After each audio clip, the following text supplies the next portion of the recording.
तो hello friend, स्वागत है फिर से आपका एक नई वीडियो में। दोस्तों, आज हम बात करेंगे बैंकिंग शाख के बारे में। तो आइए सबसे पहले प्रश्न की बात करते हैं। भारत में सर्वप्रथम भूमि विकास बैंक का कहाँ स्थापित किया गया? तो यहाँ पर आपका ऑप्शन सी से हो जाएगा, झंग में स्थापित किया गया था और यह 1920 में पंजाब के झंग जिले में स्थापित किया गया, जो इस समय पाकिस्तान में स्थित है। इसकी स्थापना सबसे पहले हुई थी, लेकिन ये असफल रहा। तो आइए अगले की बात करते हैं। चेन्नई में 3 भूमि बंधक बैंक का कब स्थापित किया गया? तो यहाँ पर आपका ऑप्शन डी से हो जाएगा, सन 1929 में तीनों बैंक स्थापित किए गए थे। तो आइए अगला देखते हैं। तो आइए अब बात करते हैं, भारत में औद्योगिक वित्त निगम यानी आईसीएफ की स्थापना कब हुई? तो यहाँ पर आपका ऑप्शन बी से हो जाएगा, सन 1948 में 1 जुलाई सन 1948 को इसकी स्थापना हुई, जहाँ पर 1 जुलाई सन 1993 में इसको पुनर्गठन करके पब्लिक लिमिटेड कंपनी बना दिया गया और इसका नाम बदलकर भारतीय औद्योगिक वित्त निगम यानी आईसीएफ रख दिया गया। तो आइए अगला देखते हैं। तो आइए अब बात करते हैं, राज्य वित्त निगम यानी एससीएफ अधिनियम कब पास हुआ? तो यहाँ पर आपका ऑप्शन ए से हो जाएगा, सन 1951 में 18 दिसंबर सन 1951 को ये पास हुआ, और जिसके अनुसार राज्य सरकारों को अपने अपने राज्यों में वित्तीय निगम स्थापित करने का अधिकार मिल गया। और वहीं पे आपको बता दें कि दिसंबर सन 1972 में इस अधिनियम में कुछ संशोधन भी किए गए। तो आइए अगला देख। तो आइए अब बात करते हैं, भारतीय औद्योगिक शाख एवं विनियोग निगम कब स्थापित किया गया? तो यहाँ पर आपका ऑप्शन ए से हो जाएगा, सन 1955 में। इसकी स्थापना 5 जनवरी सन 1955 को भारतीय अधिनियम के अनुसार की गई और इसकी स्थापना निजी उद्योगों को आर्थिक सहायता देने के लिए की गई थी। तो आइए अगला देखते हैं। तो आइए अब बात करते हैं, भारतीय इकाई प्रन्यास यानी यूटीआई ने अपना कार्य कब आरंभ किया? तो यहाँ पर आपका ऑप्शन ए से हो जाएगा, सन 1964 में 1 जुलाई सन 1964 को इसने अपना कार्य आरंभ किया और इसकी स्थापना सन 1964 में ही हो गई थी। तो आइए अगला देखते हैं।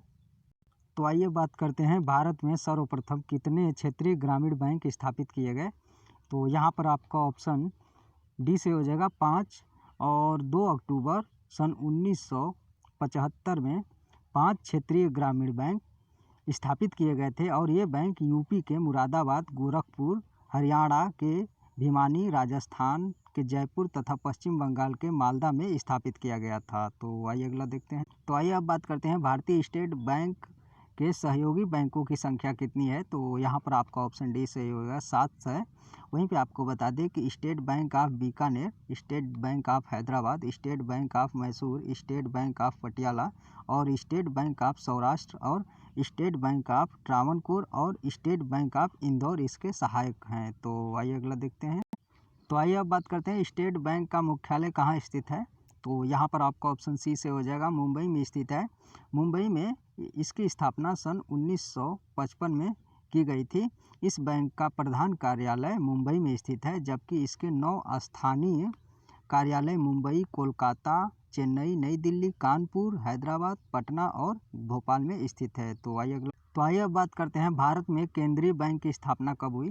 तो यहाँ पर आपका ऑप्शन सी हो जाएगा, सी सही हो जाएगा, सन 1935 में इसकी स्थापना हुई थी। 1 अप्रैल सन 1935 को रिजर्व बैंक ऑफ इंडिया एक केंद्रीय बैंक के रूप में स्थापित किया गया और वर्तमान में विश्व में लगभग 110 केंद्रीय बैंक हैं, जिसमें अधिकांश बैंक सन 1940 के बाद स्थापित किए गए हैं। तो आइए अगला देखते हैं। तो आइए आप बात करते हैं, भारत में 1 रुपये का सिक्का किसके द्वारा ढाला जाता है? तो यहाँ पर आपका ऑप्शन ए से हो जाएगा, रिजर्व बैंक द्वारा डाला जाता है। तो आइए अगला देखते हैं। तो आइए अब बात करते हैं, रिजर्व बैंक ऑफ इंडिया का राष्ट्रीयकरण कब किया गया? तो यहाँ पर आपका ऑप्शन ए से हो जाएगा, सन 1949 यानी 1 जनवरी सन 1949 को इसका राष्ट्रीयकरण किया गया था। वहीं पे आपको बता दें कि इसकी स्थापना 1 अप्रैल सन 1935 को हो गई थी। तो आइए अगला देखते हैं। तो आइए अब बात करते हैं, भारत के डाकघरों में बचत खाता खोलना कब शुरू हुआ? तो यहाँ पर आपका ऑप्शन ए से हो जाएगा, सन 1882 में ये आरंभ हो गया था। तो आइए अगला देखते हैं। तो आइए अब बात करते हैं, बैंकिंग कंपनीज अधिनियम कब पारित किया गया?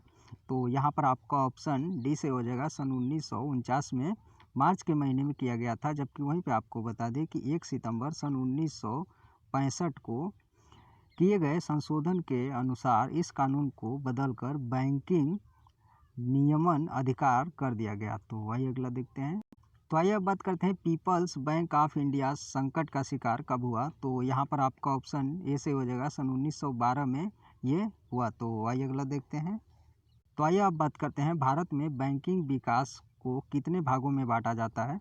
तो यहाँ पर आपका ऑप्शन सी से हो जाएगा, 4 भागों में बांटा जाता है, जबकि पहला है प्राचीन बैंकिंग व्यवसाय कारोबार, और जबकि दूसरा है मध्यकालीन बैंकिंग व्यवस्था, और तीसरा है ब्रिटिश काल बैंकिंग का विकास, और चौथा है स्वतंत्र भारत में बैंकिंग का विकास। तो आइए अगला देखते हैं। तो आइए अब बात करते हैं कृषि क्षेत्र में दीर्घकालीन ऋण उपलब्ध कौन संस्था करती है।